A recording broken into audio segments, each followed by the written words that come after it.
Hello mga kababayan, mga kalingap. Welcome back muli sa aking munting channel. Ako po ang inyong host, Aureada TV ay muling nagbabalik, no? At meron naman tayong panibagong reaction video. At bago po ang lahat, nais ko po muna kayong batiin isang mapagpalang araw ng Webis po sa ating lahat. Nawa ay nasa mga mabubuti po kayong mga kalagayan habang pinapanood ang video na ito. At gusto ko lang mag-remind sa mga hindi po nakasubscribe kay Kuya Bal Santos Matubang, Kalingap Rob, Ate Edna Vlogs, Kuya Jomar Vlog, at Kalingap Edu. Ano pang inaantay nyo mga kababayan, mga Kalingap? I-subscribe po natin sila, panoorin po natin yung kanilang mga video upload sa araw-araw nang sa ganun ay makatulong po tayo sa kanilang mga channel. Sa hindi pag-skip ng ads ay malaking tulong po ito, no? Hindi po ito maliit na bagay. Isa po itong napakalaking tulong sa kanila para maipagpatuloy po yung kanilang isinasagawang programa. Yan po ang paglingap sa ating mga kababayan. Most especially po kay Kuya Bal Santos sa Matubang. Naunahin po natin ang mga video upload ni Kuya Bal, no? Bago po ang ibang mga kalingap partners, no? Kay Kuya Bal at kay Kalingap Rob. Ang tayo na nga, meron tayong panibagong reaction video, no? Jomar at isa ang utak sa bagay, no, mga kababayan, mga kalingap, no?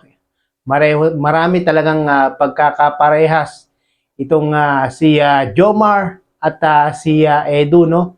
Dahil nga po itong si Jomar at si Edu ay parehas gwapo, parehas binata, at parehas na walang sabit, at parehas sila kung sumuporta kay Kalingap Rob, at ganoon din yung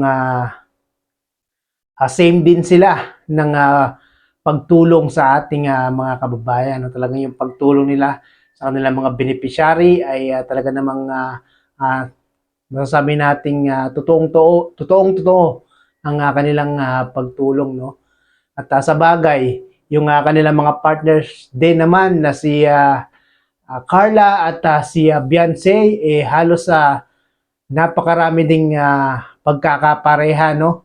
Dahil nga po itong si Carla at si Beyonce ay talaga namang mga masisipag na mga dalaga, no? Masisipag si Carla, masipag magtinda ng puto, si Beyonce masipag maglabada, at syempre para po ginagawa po nila yung para sa kanilang pamilya, no, para makatulong po sila sa mga gastusin sa bahay nila, no. Talagang sobrang marami natutuwa dito sa dalawang to dahil nga po sobrang sipag, no, hindi lang po sa pag-aaral, masipag po sa lahat ng aspeto. Kaya naman kita niyo naman itong si Carla, no, kahit na merong vlog sila ni Kuya Jomar, talagang nakukuha niya pang maging top sa kanilang eskwela, no? At syempre, higit sa lahat, parehas na magaganda itong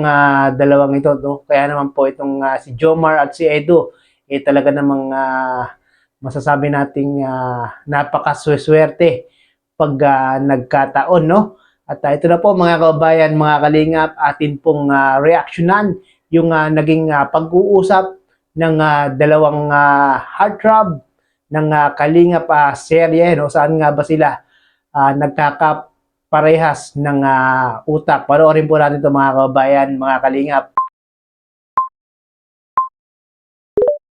So po mga Kalingap, papunta po tayo sa Hong Kong. Ito po si Kalingap Edu. Hello. Hello.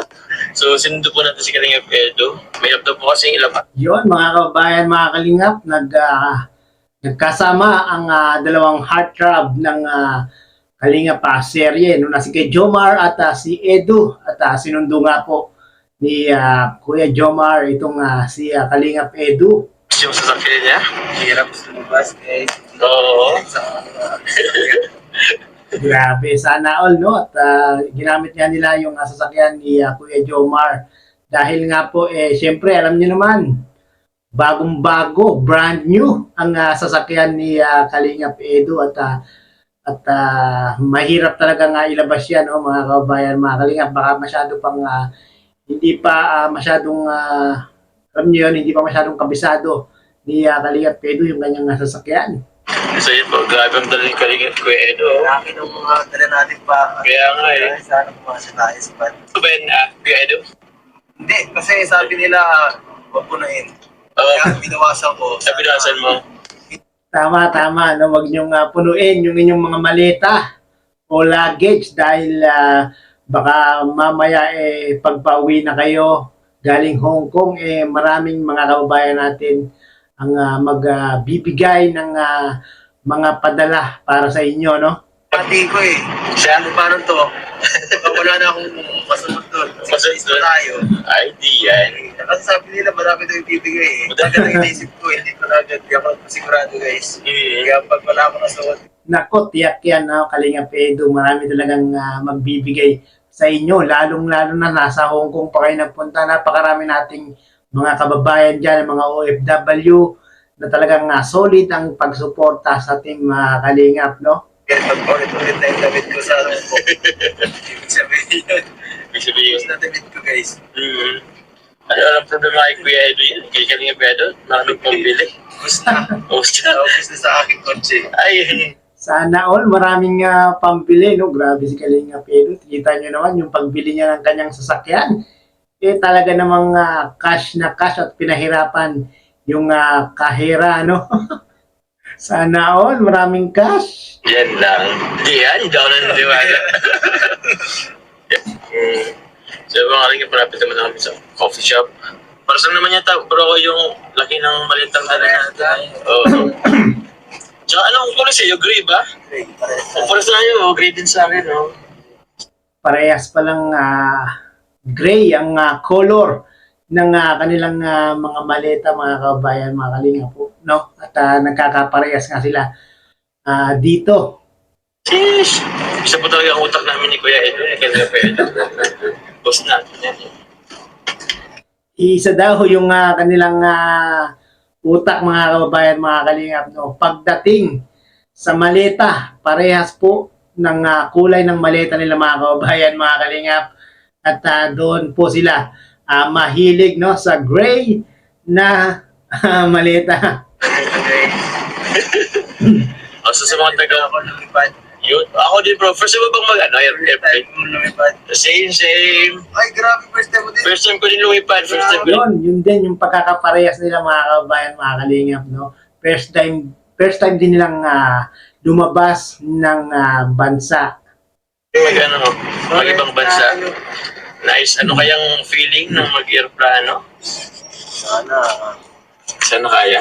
Sana maganda. Parang pag sumakay ka ng aeroplano, mga kababayan, mga Kalingap, no? Parang wala lang eh. Parang mas maganda pa nga sumakay ka ng jeep at MRT, mararamdaman mo. Pero pag sumakay ka po ng aeroplano, hindi masyadong ramdam na ikaw ay nakasakay, no? Yung paglipad lang, saka yung pagbaba, doon mo mararamdaman na ikaw ay nakasakay sa aeroplano dahil masakit po sa tenga, no? Para sa Paris. For the first time. Yung pag-take off yata, ay pag ano, medyo nakatakot. So, 3 oras lang naman daw. Oras? Oo. Grabe, para tayo lang magpunta sa Naga. Kaya nga para pumunta tayo lang. 3 oras lang pala ang papuntang Hong Kong, no? Para ka lang nagpunta sa probinsya, parang sa Brunei. Sa Brunei naman 2 oras lang po ang biyahe, no? Mas malapit yung Brunei kaysa sa Hong Kong. Sa Hong Kong naman ay 3 hours, no? Talaga. Lang bro. Excited na ako. Excited din. Tapos mag-Macau pa baga? Ha? Macau? Ako nila. Tayo? Papunta pa tayo doon? Oo ba? Tapos Disneyland. Tama yon. Habang kayo ay nasa Hong Kong, ay samantalahin nyong makapunta pa sa ibang lugar, no? Lalong-lalo na sa Disneyland dahil yung mga nagpupunta ng Hong Kong, talaga namang Disneyland ang kanilang pinupuntiriyang puntahan, no? Ay, tama ba yun? Sige, pa tayo papunta. Oo. Sana doon kasi. Ah, kaya nga eh. Ilan daw sikat eh. Kaya nga eh.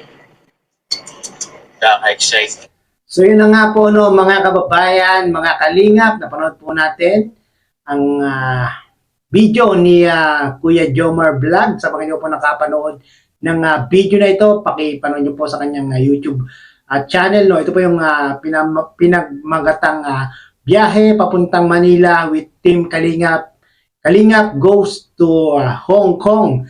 Yan po yung kanyang title. No? Sana po ay panoorin nyo po sa kanyang YouTube channel dahil marami-rami pa pong pinag-usapan si Kuya Jomar at si Kalingap Edo dito. No? At talagang iisa sila ng utak pagdating sa pagpili ng luggage. No? Mahilig po sila sa kulay gray na luggage. No? At maraming pong salamat mga kababayan, mga kalingap, no, sa pananatili, sa pagsuporta dito sa dalawang ito, lalong-lalo na sa kanilang mga kalingap serye, no, ang EDC at